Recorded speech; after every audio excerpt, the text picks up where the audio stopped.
हे welcome back everybody. आप सभी कैसे हैं? आज के इस वीडियो में मैं आपसे बात करने वाला हूं एरिक्सन के psycho social developmental stage number 4 के बारे में, जिसका नाम है लेटेंसी स्टेज।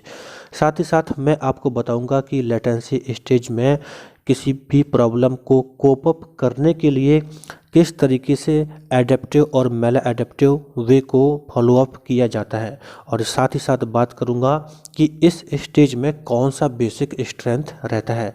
आपको मालूम है कि मैंने पिछले वीडियो में आपको इनिशिएटिव वर्सेस गिल्ट के बारे में बताया था, तो आज हम जानेंगे लेटेंसी स्टेज और इंडस्ट्रियसनेस वर्सेस इन्फीरियरिटी के बारे में। तो आप इसे अंत तक अवश्य देखें। अगर आप अनअकैडमी पर किसी भी कोर्स के लिए सब्सक्रिप्शन लेना चाहते हैं तो उसे आज ही पूरा कीजिए, क्योंकि 25 दिसंबर से अनअकैडमी के प्राइस बढ़ने वाले हैं। तो विदाउट टाइम वेस्टिंग आज ही इनरोल कीजिए और सब्सक्रिप्शन लीजिए और डिस्काउंट पाइए। जैसा कि मैं आपको पहले ही बताया था, अनअकैडमी ने आपके आने वाले NTA UGC नेट एग्जामिनेशन के लिए कुछ नए कोर्सेज लॉन्च किए हैं, नए बैच हैं, जिसमें आपका पर्टिकुलर सब्जेक्ट और फर्स्ट पेपर शामिल रहेगा। तो ये सभी डिफरेंट डेट्स पर स्टार्ट होने वाले हैं, आप इन्हें ज्वाइन कर सकते हैं। निश्चित ही आप कंसिस्टेंट स्टडी करके आप अपने एग्जामिनेशन में सफलता प्राप्त कर सकते हैं। अगर आप किसी भी तरीके से कोई भी क्लास फ्री में पढ़ना चाहते हैं, वो चाहे मॉक टेस्ट हो चाहे वो फ्री क्लास हो, तो आप जोवियल NTA कोड का यूज कर सकते हैं और किसी भी तरीके का कोई भी सब्सक्रिप्शन लेते समय 10% का डिस्काउंट पाने के लिए भी आप जोवियल NTA कोड का यूज कर सकते हैं।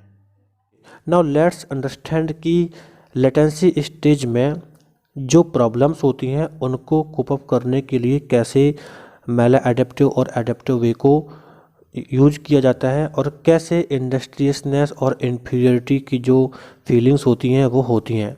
तो देखिए, सबसे पहली बात है कि लेटेंसी स्टेज जो ये साइको सोशल डेवलपमेंट की 4th स्टेज है, ये आपके 6 to 11 ईयर्स के टाइम पे होती है।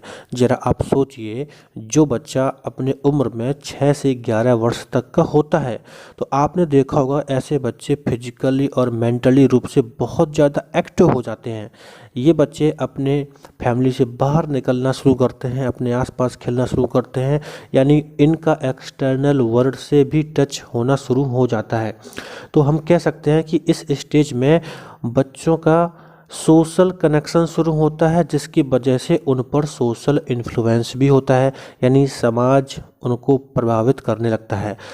6 से 11 वर्ष की उम्र में बच्चे स्कूल जाना शुरू कर देते हैं, उनका जो क्राइटेरिया होता है वो बढ़ने लगता है। स्कूल में उनको बहुत सारे बच्चे मिलते हैं और सोसाइटी से भी वो इंटरेक्शन करने लगते हैं। तो सोसाइटी के जो भी कल्चर्स होते हैं, जो भी रूल्स होते हैं और जो भी सोसाइटी में लोग होते हैं, उन सभी की पर्सनैलिटी उस बच्चे को प्रभावित करती है। तो अब बेसिक सी बात यह है कि इस स्टेज में बच्चे मेहनत करना शुरू करते हैं। इंडस्ट्रियसनेस जो इसमें एक तरीका होता है किसी प्रॉब्लम को कोप करने का, तो बच्चे क्या करते हैं, हार्ड वर्क करना शुरू करते हैं। वो हार्ड वर्क जो इंडस्ट्रियसनेस है, उसका मतलब है कि वो स्कूल में अच्छा करना चाहते हैं, क्योंकि उनको होमवर्क दिया जाता है, दोस्तों के साथ रहते हैं, तो उनमें कंपटीशन की भावना भी होती है कि किस तरीके से उनको एक दूसरे से आगे निकलना है। और एक दूसरे से आगे निकलने की भावना इसलिए आती है क्योंकि उनमें प्रेज या फिर कहा जाए सेटिस्फैक्शन की एक नीड होती है कि कैसे हमें मतलब दूसरे से आगे निकलना है। सो कीप इन माइंड कि इस स्टेज यानी लेटेंसी स्टेज में जो इंडस्ट्रियसनेस है, उसका मतलब है कि बच्चे अच्छा कार्य करना चाहते हैं, चाहे वो घर की बात हो चाहे स्कूल की बात हो। आपने देखा होगा कि जो बच्चे 6 से 11 वर्ष के होते हैं, वो घर के कामों में भी थोड़ा सा हाथ बटाना शुरू कर देते हैं और स्कूल में भी वो कंसिस्टेंट कार्य करते हैं। और तो आप एग्ज़ाम के पर्पज़ से एक क्वेश्चन पॉइंट यहाँ पर ध्यान रख सकते हैं कि जैसे अगर पूछा जाता है कि इंडस्ट्रियसनेस की जो भावना होती है या फिर जो कंपटीशन की भावना होती है वो किस स्टेज में आती है, तो आप बोल सकते हैं साइको सोशल डेवलपमेंटल के 4th स्टेज में आती है। अब यहाँ पर कुछ और भी चीज़ें होती हैं, बच्चे डेवलप होते हैं, बड़े होते हैं फिजिकली रूप से। तो यहाँ पर जो बॉय होते हैं और जो गर्ल्स होते हैं, उनमें थोड़ा सा डिफरेंट वे होता है कार्यों को करने का, क्योंकि उनकी अपनी अपनी एक्टिविटीज़ होती हैं। जैसे कि जो गर्ल्स होती हैं वो उस तरह का कार्य करती हैं जैसे कि महिलाएं करती हैं, जैसे कि किचन में हाथ बटाना या फिर डोमेस्टिक वर्क में हेल्प करना शुरू करती हैं। बट जो बॉयज़ होते हैं वो अपने तरीके का कार्य करते हैं, कि मतलब अपने तरीके का मतलब है वो दोस्तों से ज़्यादा मिलेंगे, यहाँ वहाँ जाएंगे, ज़्यादा दोस्त बनाएंगे, ये सब चीज़ें होती है, लेकिन गर्ल्स उतना नहीं करती हैं। तो ये तो मतलब ऐसे एरिक्सन ने बोला था कि गर्ल और बॉय में कार्य को करने के तरीके में डिफरेंस देखने को मिलता है। बट अगर आप थोड़ा सा सोचेंगे तो ये फैमिली पर भी डिपेंड करता है कि वो बॉय और गर्ल को कैसे अलाउ करते हैं उस स्टेज में, तो वैसे ही वो आगे अपना डेवलप करते हैं। अब यहाँ पर हमें ये ध्यान देना है कि इस स्टेज में जो पेरेंट्स होते हैं और जो टीचर्स होते हैं, इनके जो इंटरेक्शन होते हैं बच्चों के साथ में, वो डिटरमाइन करते हैं कि बच्चे किस तरीके से अपने आप को देखते हैं और किस तरह से अपने आप की स्किल्स का यूज करते हैं। देखिए, आप भली भांति जानते हैं कि पेरेंट्स मोस्टली टीचर की बात को मान लेते हैं।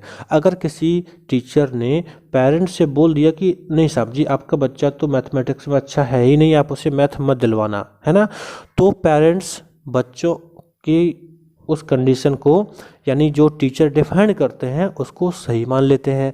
जबकि कोई ऐसा ज़रूरी नहीं है कि अगर किसी टीचर ने ऐसा बोल दिया है तो ऐसा ही हो।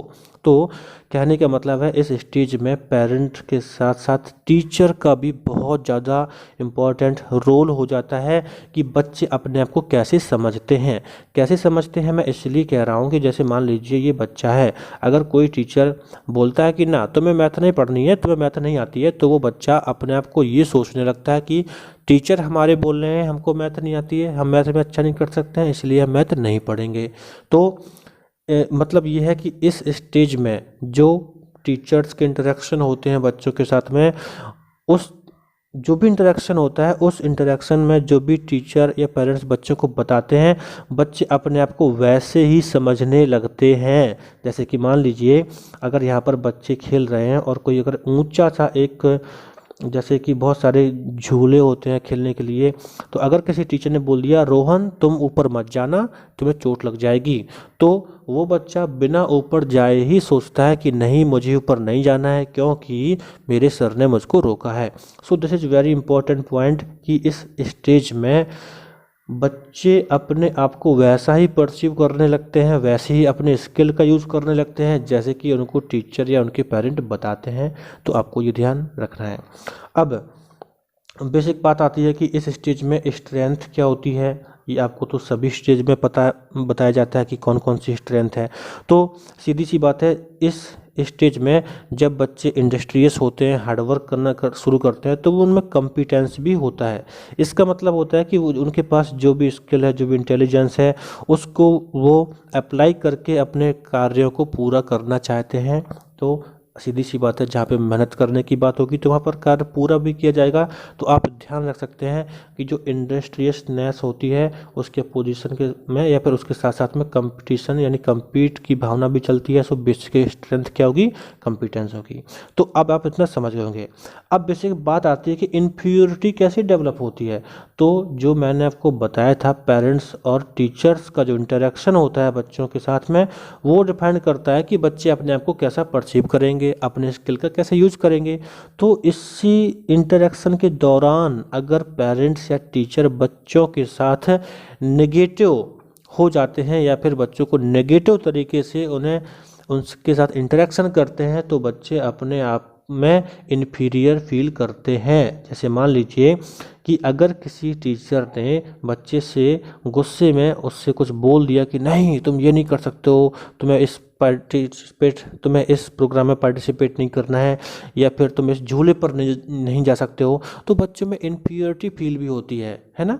तो ये सारी चीज़ें हैं जो कि इस स्टेज में होती हैं। और सच में आप थोड़ा सा सोचिए, हमारे साथ भी कितनी बार ऐसा होता है कि हमारे पेरेंट्स हों या हमारे टीचर हों, हम उनकी बातों को सही मानकर ही हम अपने आप को वैसा ही समझने लगते हैं। ख़ास तौर पे आप ध्यान दीजिए, जो 6 से 11 वर्ष तक की उम्र होती है उसमें बहुत ज़्यादा हमको सोशल अवेयरनेस नहीं होती है। हम फॉलोअप करते हैं अपने से बड़ों को, तो सीधी सी बात है पेरेंट्स या टीचर जो बोल देते हैं हम उनको सही मानने लगते हैं। तो कई बार जब पेरेंट्स और टीचर नेगेटिव तरीके से हमारे साथ इंटरेक्शन करते हैं तो हम इन्फीरियरिटी भी फीलिंग करते हैं। तो अब आप समझ गए होंगे कि किस तरीके से लेटेंसी स्टेज में इंडस्ट्रियसनेस और इन्फीरियरिटी की बात आती है और इसका बेसिक स्ट्रेंथ क्या है। तो इस तरह से मैं आपको 4 स्टेजेस साइको सोशल डेवलपमेंट के बारे में बता चुका हूँ। इसके बाद आपको मैं नेक्स्ट 4 स्टेजेस और बताऊंगा, लेकिन उसके पहले थोड़ा सा मैं आपको बता दूं कि जो भी आपने अभी तक 4 स्टेजेस पढ़े थे ये एरिक्सन के साइको सोशल डेवलपमेंटल के 4 स्टेज थे और ये कुछ उसी तरह से थे जैसे कि आपके सिगमंड फ्राइड के 4 स्टेज थे साइको सेक्सुअल डेवलपमेंट के।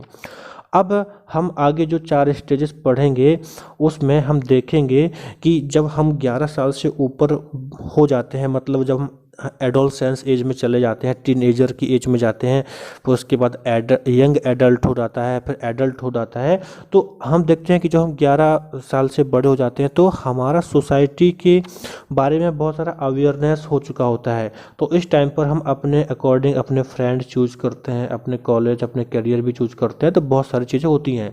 लेकिन बेसिकली अगर हम इंडिया की बात करें या फिर अपने यहाँ फैमिली में देखिए, हमारे यहाँ बच्चे तो 22-23 साल के होते हैं तब भी वो बहुत ज़्यादा अवेयर नहीं होते हैं कि उन्हें क्या करना है। लेकिन फिर भी जो एरिक्सन थे उनका कहना था कि जब हम एडोलसेंस एज में आते हैं तब हम बहुत सारी चीज़ें अपने अकॉर्डिंग शुरू कर देते हैं।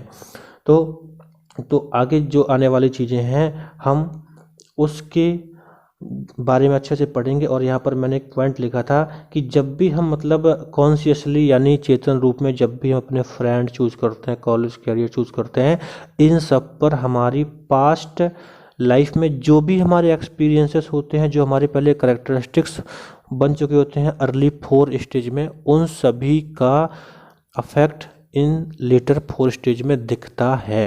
ओके, तो इस तरह से आप मेरे साथ जुड़े रहिए, आप निश्चित ही बेसिकली बहुत ही अच्छे तरीके से चीज़ों को सीख सकते हैं। So thanks for watching this video. मैं मिलता हूँ नेक्स्ट वीडियो में नेक्स्ट स्टेज को लेकर।